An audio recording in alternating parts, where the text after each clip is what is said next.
Hey everyone, my name is Alex, and today we're going to go through how to use the if formula within Airtable. We're going to look at some basic examples and a few more advanced ones. So let's get started. We're just going to jump into our base. I have a list of submissions of scores over here. And what I'm going to do next is basically create a new field. And let's call this something like score above 35. And I'm gonna turn this into a formula field. So formula, there we go. And then let's begin. We type in our if. Now, typically what I like to do is open up two commas, especially if it's a very simple basic if statement, if formula. And now what I'm gonna do is very simply say score, type in score. Airtable instantly finds our field. There we go, score. Then we have to pass our argument. So score is above or equal to. Always make sure that your less than, greater than symbol is before your equal sign, and is equal or more than 35. Now, and a typical if statement is made up of really three parts: the argument, which we've just done now, and the true scenario. So if this is true, then this will happen. And finally, the false scenario. If it's false, then this bit will happen. Hence, that's the reason why I have the two commas, because the spaces in between them create three distinct sections. You can actually skip the false the false outcome altogether, so it will only run if it's true. But for today, let's just have the false in. So in case this is true, we'll say oh yes. In case it's false, bummer. Press save. And that's it. Simple stuff. So in the next example, we're gonna see how to create an if outcome when the score is within a range, right? So here's how we begin.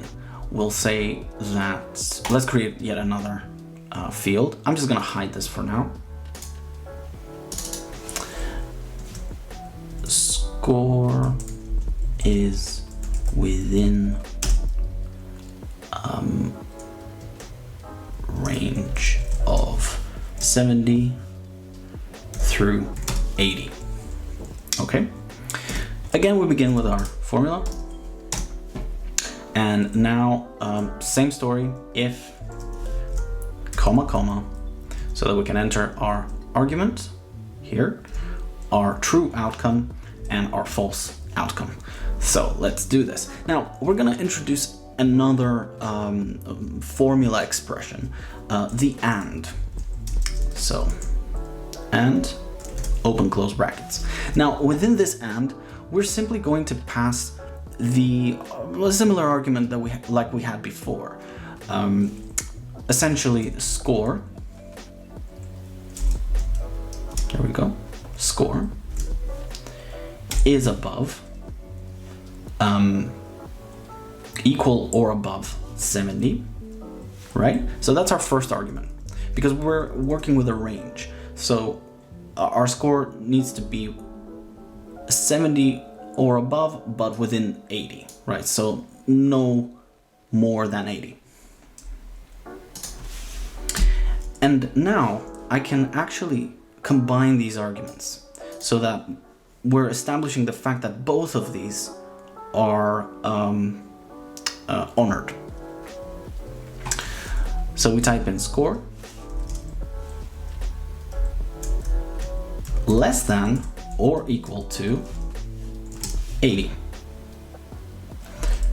Then, once this is done, we can go ahead and say, oh yes, it's within range.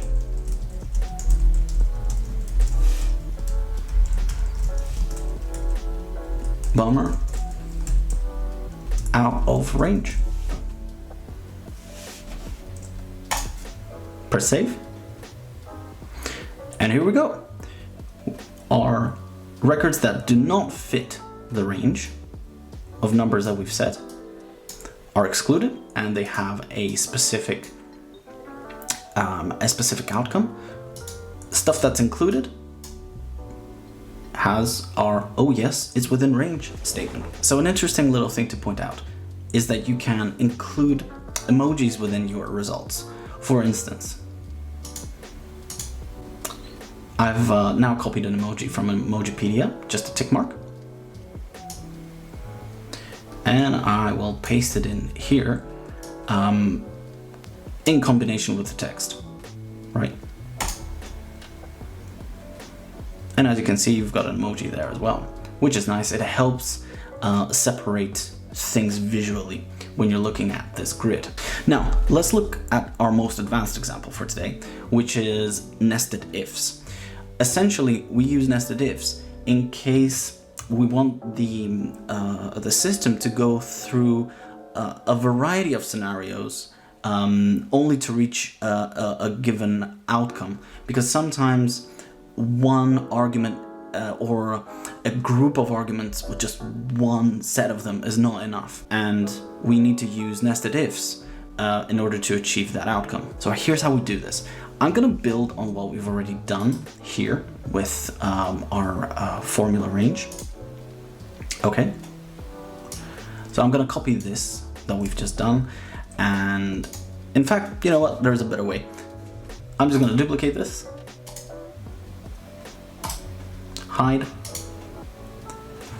and now we're just gonna amend the title. You don't have to, but it's good practice.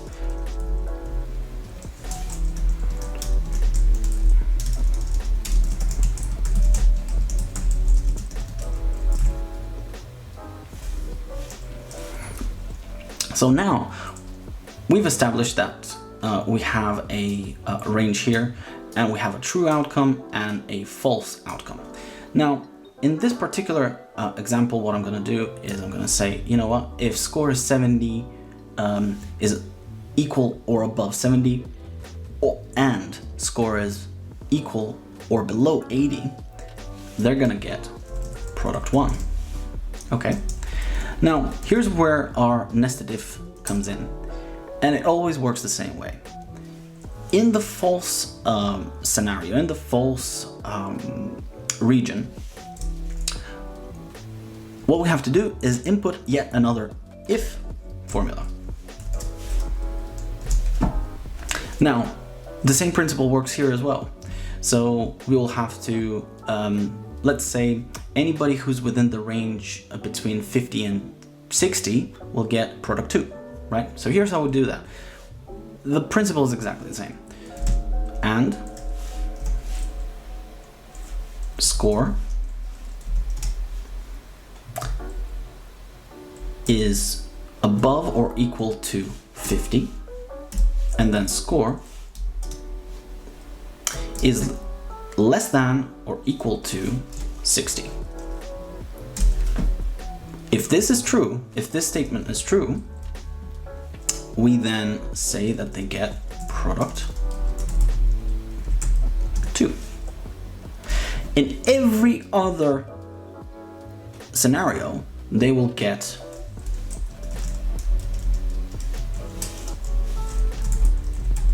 product 3. So now that we've done this, let's go ahead and press save.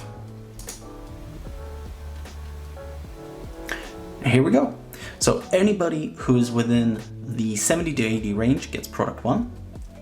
Anybody who's within the 50 to 60 range gets product 2. And anybody who is in neither one of these ranges gets product 3. And you can expand that as much as you need. All you have to do is just daisy chain your ifs, or nest them, as we like to call it, and you will get very, very, very complex scenarios, essentially. So thanks for watching. That was it. Let me know if you liked the video in the comments below, and I'll see you in the next one. Cheers.